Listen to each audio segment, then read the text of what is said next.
Assalamualaikum, jumpa lagi di episode TV. Kali ini kita akan membahas materi tentang peta. Pada peta itu ada beberapa hal atau ada beberapa informasi yang harus kalian ketahui sebetulnya ya. Pada pertemuan sebelumnya Bobo udah ngejelasin tentang peta, menunjukkan beberapa peta yang pernah kalian lihat waktu kecil. Peta Dora ya, peta SpongeBob, dan juga ada peta dari kartu-kartu lain. Nah, tapi dari peta-peta tersebut menyajikan semua informasi ini tidak? Tidak, ya. Nah, maka peta tersebut sebetulnya tidak layak untuk disebut sebagai sebuah peta. Ya, tidak layak. Kenapa? Karena ketika misalkan Dora mengambilkan peta, ya pada saat itu nggak ada judulnya. Peta apa gitu yang digunakan Dora? Tidak ada arah mata anginnya. Utaranya kemana? Timur kemana? Barat kemana? Selatan kemana? Tidak ada. Nah, jadi ini adalah komponen-komponen yang harus ada pada peta. Yang pertama itu ada judul. Nah, Bapak ini ada beberapa contoh peta yang udah Bapak print gitu. Yang nantinya ini juga akan jadi tugas kalian. Nah, yang paling mudah aja nih. Kalian tahu ini daerah mana?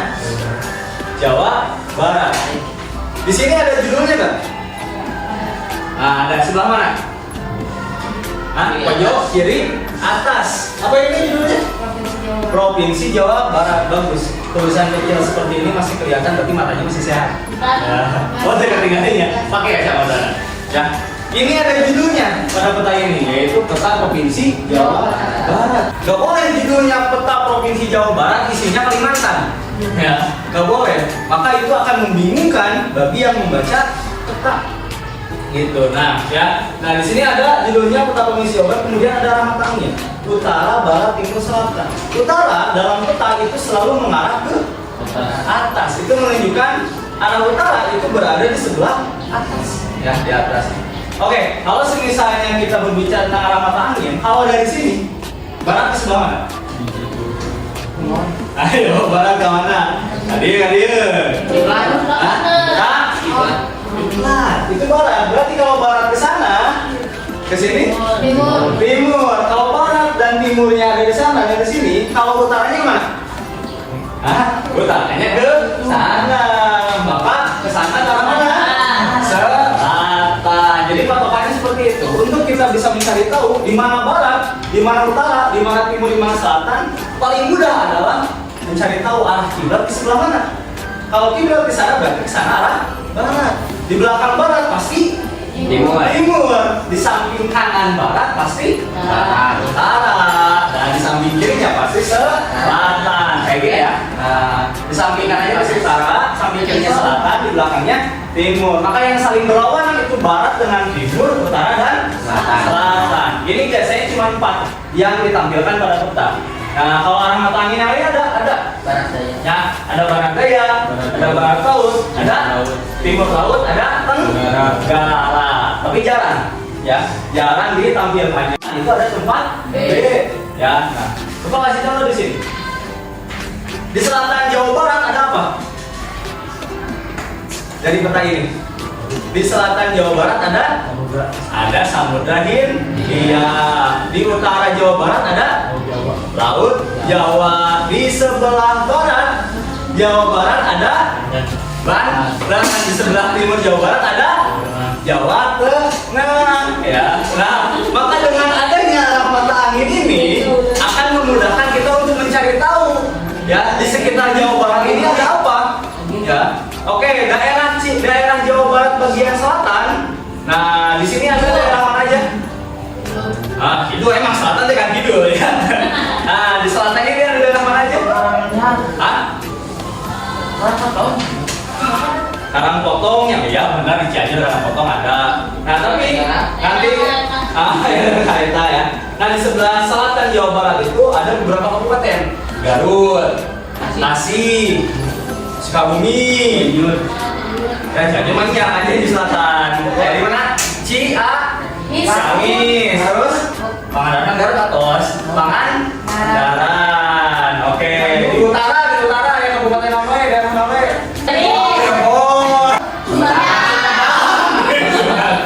Ya, nah, ini dengan adanya angin akan mempermudah kita untuk mengetahui di sebelah timur di peta itu ada apa, di sebelah barat ada apa, di selatan ada apa, di utara ada apa. Jadi ini sangat penting ya. Nah kemudian ada skala. Ini perbandingan ukuran sebenarnya dengan ukuran yang ada pada peta ya.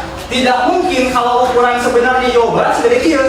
Ya, tidak mungkin. Kalau ukuran sebenarnya Jawa Barat sebesar ini, kita ini sebesar apa? Ya, gitu. Hasilnya gitu. Maka peta ini dibuat dengan menggunakan skala. Biasanya skala ditulis dalam sebuah peta itu dengan format kayak gini. 1:100.000. Apa itu artinya? Artinya 1 cm pada peta. Nih, Bapak bawa mana ya? Garis untuk mengukur. Ya, 1 cm pada peta. Nah, katanya ini.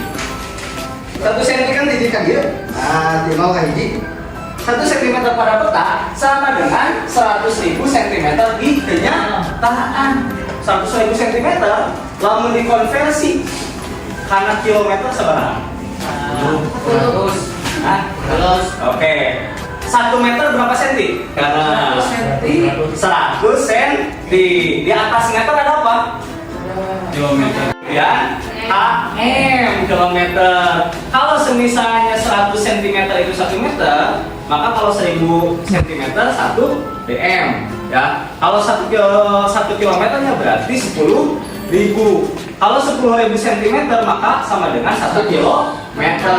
Kalau 100.000 sama dengan 10 kilometer. Ya, benar berarti kan? Ini ya. Jadi cara menghitungnya seperti itu. Pakai tangga ukuran nih. Ya, pernah kan belajar?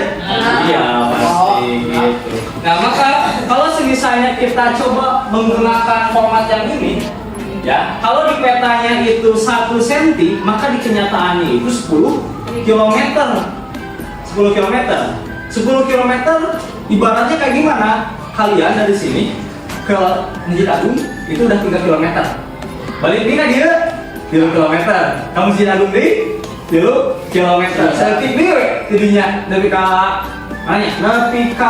SMP 2. Nah, itu udah 1 km.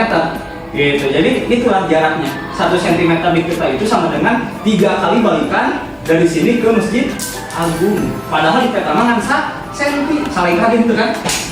Gitu. 1 cm sakit. Nah, maka kalau untuk membuat peta, maka ada skala perbandingannya.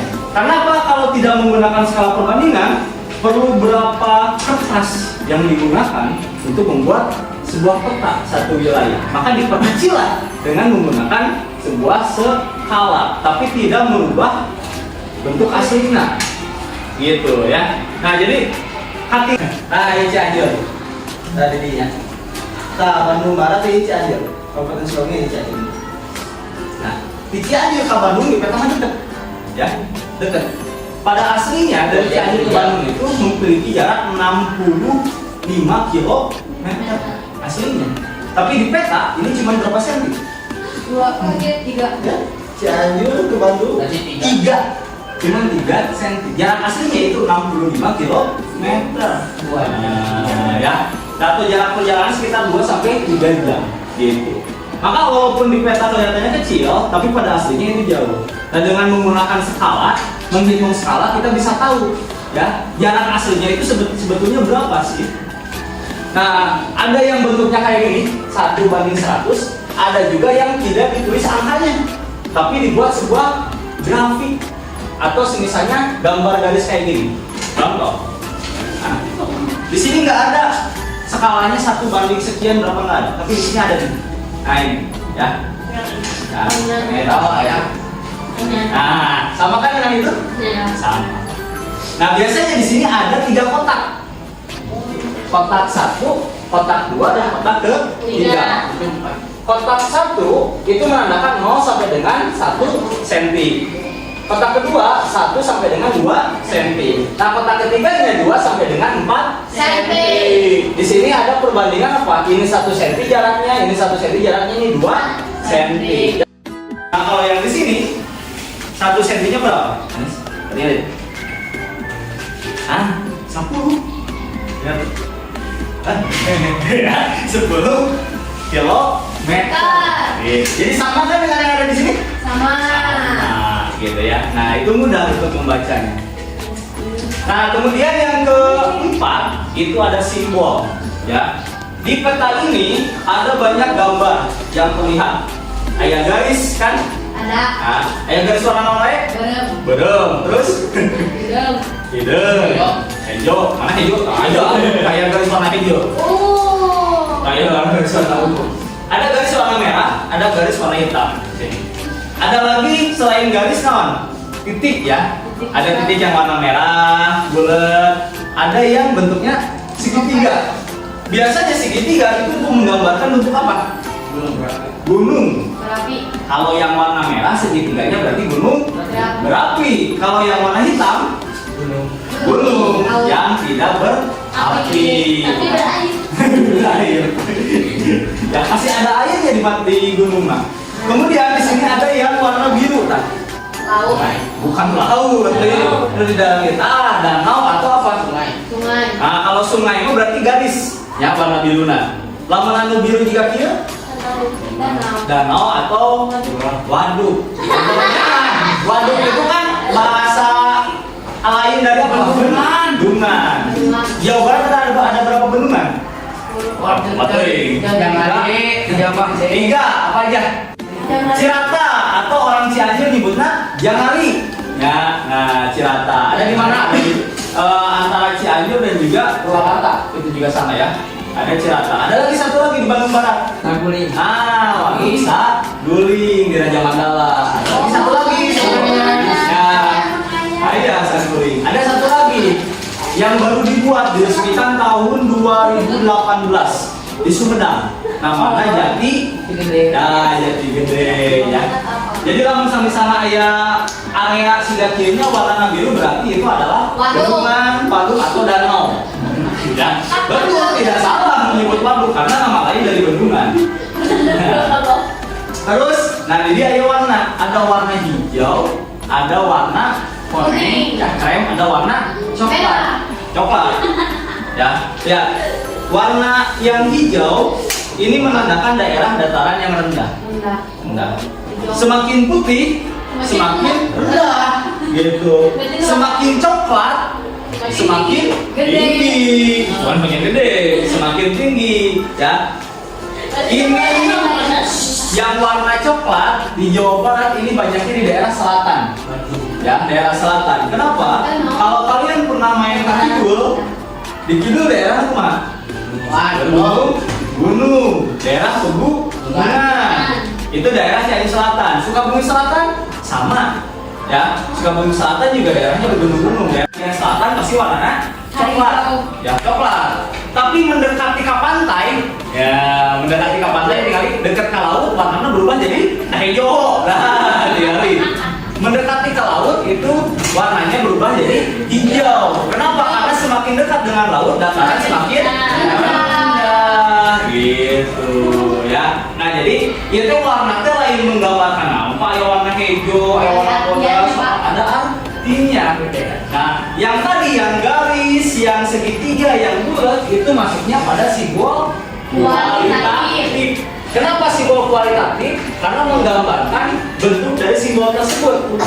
Bandara pasti gambarnya gini. Pesawat. Jangkarnya apa nama pemantau bisa gambar? Nah, gitu. Ya jadi si gambar. Padahal ini jangkar. Tahu kan jangkar? Yang buat bukan buat perjalanan. Kapal WC so. Jadi yang buat memarkirkan kapal. Jadi kapalnya diparkirkan pakai jangkar, dikurangkan ke kapal. Nah, jalan biasanya menggunakan garis warna merah. Nah, makanya di warna berun-berun itu ya.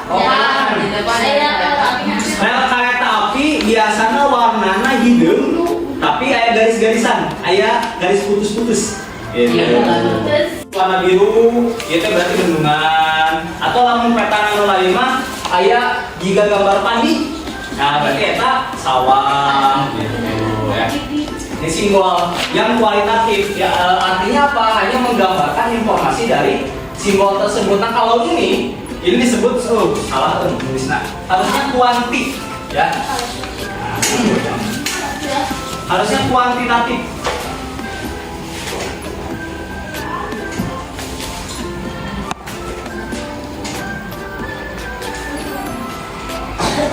kuantitatif atau hitungan. Kenapa hitungan? Karena setiap warna ini punya arti yang berbeda. Nah, tadi contoh, semakin coklat warnanya semakin gelap, maka daerahnya semakin tinggi. Ya, semakin kuning, semakin putih, warnanya semakin daerahnya semakin datar. Nah, ini kalau yang kedalaman di laut, ya, semakin berwarna biru tua. Nah, ini masih warna bodas sih birunya. Nah, ini berarti daerahnya lautnya masih dangkal, masih DR bener ya, masih DR. Semakin warna birunya berubah menjadi tua, maka lautnya semakin dalam. Makanya di sini tuh Bapak di gambarnya ya arsirna tidak terlalu tidak terlalu rapat. Iya arsirna lumayan rapat, iya rapat. Bisa lametek ya. Berarti dia masih kena DR. Dia masih kena DR. Jadi semua yang ada jero, ya semakin jero atau semakin dalam. Gitu ya. Jadi warna pada peta itu untuk menggambarkan objek air, maka harus pakai warna biru karena air identik dengan warna biru. Ya gitu. Untuk menggambarkan objek yang misalkan daerah pegunungan, maka biasanya dengan warna coklat. Ya gitu. Jadi ada ketentuan-ketentuannya. Jalan biasanya warna merah, soalnya warna merah mah mencolok. Ya, mencolok gitu. Bukan mencolok nyolok gitu ya.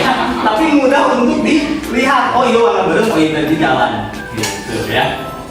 Nah, gambar gunung otomatis gunung bentuknya segitiga, maka disimbolkan dengan segitiga. Jadi simbol ini ya, simbol pada peta itu disesuaikan dengan simbol aslinya. Lamun halte atau tempat pemberhentian bus berarti bentuknya gambar bus. Mau mungkin gambar tulisan halte pasti gambar bus. Rumah sakit biasanya menggunakan simbol plus. Plus. Lamun ke plus bukan kamar tidur. Tempat tidur atau ranjang biasanya. Terus sama namanya rumah makan. Sendok jeung garpu benar gitu ya. Sendok jeung garpu gitu ya. Jadi simbol pada peta pasti menggambarkan gambaran asli dari tempat tersebut. Kebun binatang ya bisa gambar hewan seperti gajah dan lain sebagai jerapah. Sekolah itu coba. Hah? Bukan. Ya. Tiang bendera untuk melaksanakan apa? Upacara. Gitu. Tapi kan identik gitu. Ya. Nah, simbolnya nanti di sini ada keterangannya ya. Nah, yang segitiga teh apa di sini ada. Dan ini yang simbol kuantitatif, tadi dia cek Bapak ya. Nah, contohnya non, semakin warna birunya semakin kolot, maka semakin dalam, semakin coklatnya tua, semakin tinggi gitu ya. Coklatisan tinggi pisan, berarti gitu. Berarti ada tanya warna. Kemudian ada peta insert. Jika aku mau peta insert kita. Nah, kecil. Jadi dia peta Jawa Barat, tapi kalau misalnya numacana lain orang Indonesia, mau apa Jawa Barat di mana kan? Mau ngerti. Makanya di sini ada yang disebut peta insert. Jadi peta kecil menggambarkan area yang lebih luas. Nah, di sini tuh, dia kan peta Indonesia, ya. Peta Indonesia yang lebih luas. Ya, peta Indonesia yang lebih luas. Tapi Jawa Baratnya di Beriman. Ya, ya gambar warna biru di dia. Ini apa? Oh iya, anaknya nih ya. Iya Jawa Barat. Nah, di sini. Nah, yang warna merahnya ini Jawa Barat. Nah, maka Jawa Barat itu ada di Indonesia, khususnya ada di Pulau Jawa. Ya. Jadi peta insert fungsinya untuk itu, untuk memberitahu bahwasanya Jawa Barat itu posisi lebih luasnya ada di mana. Ya, Rumspombo. Ingat kan Rumspombo yang mencari harta karun? Sumber petanya dari mana? Dari permainan monopoli. Tapi jadi kenyataan. Tapi pada aslinya kalau di kenyataan itu tidak akan mungkin. Ya, mana ada peta monopoli jadi peta kenyataan. Ya, makanya harus ada sumber terpercaya. Peta ini dibuat oleh siapa sih? Bisa digunakan atau tidak? Lalu tahunnya, ya. Karena peta ini menggambarkan wilayah, ya, wilayah atau menggambarkan suatu wilayah, maka harus diketahui kapan peta itu dibuat. Kalau peta ini dibuat tahun 1945, kita gunakan sekarang, masih berlaku nggak? Enggak. Kenapa? Karena bisa aja banyak berubah, banyak perubahan. Gitu. Contohnya aja sekarang, Indonesia punya berapa provinsi sekarang? 38. Benar. Pemekarannya di daerah mana? Yang berubah di daerah mana? Papua. Ya, nambah peta gitu ya, nambah wilayah. Maka nama provinsi. Maka daerah atau peta yang masih 34 provinsi itu sudah tidak layak digunakan. Karena sekarang provinsi di Indonesia sudah bertambah jadi 38. Maka peta yang dulu sudah tidak berlaku lagi. Gitu ya. Makanya sumber dan tahun pembuatan peta itu sangatlah penting. Karena untuk bisa menilai suatu peta itu sah atau tidak untuk digunakan. Nah, ini simbol atau legenda ya, kita sebutnya legenda itu adalah kumpulan simbol. Nah, kalau simbol itu terbagi dua, kualitatif dan kuantitatif. Peta insert, sumber dan tahun pembuatan mudah untuk membaca sebuah peta, gitu ya. Nah, kalau Bapak tunjukkan peta ini, nah itu disebut peta topografi, menggambarkan bentuk atau objek-objek geografis yang ada pada peta. Nah, kalau yang ini masuk peta tematik atau khusus. Kenapa? Karena menggambarkan wilayah administratif Provinsi Jawa Barat. Kabupatennya kan dituliskan di dia, Cianjur, Bogor, ya. Kemudian jalannya terlihat, kemudian ada ibu kotanya, lain sebagainya. Maka ini disebut sebagai peta tematik atau khusus. Nah, sekarang karena Bapak sudah menjelaskan tentang komponen-komponen peta, tapi akan Bapak bagi kelompok ke dalam 4 kelompok. Oke ya. Silakan berhitung 1, 2, 3, 4, 1, 2, 3, 4, 1. Judulnya apa? Judul peta. Misalkan peta provinsi A, peta provinsi B. Skala peta, nah karena skala peta misalnya ada gambar grafik. Nah, ini digambar grafik. Skala peta. Nah, skala peta. Simbolna anu kualitatif anu tadi anu titik, anu garis, anu area, eta digambar. Anu kuantitatif anu tadi anu semakin warna biru maka semakin dalam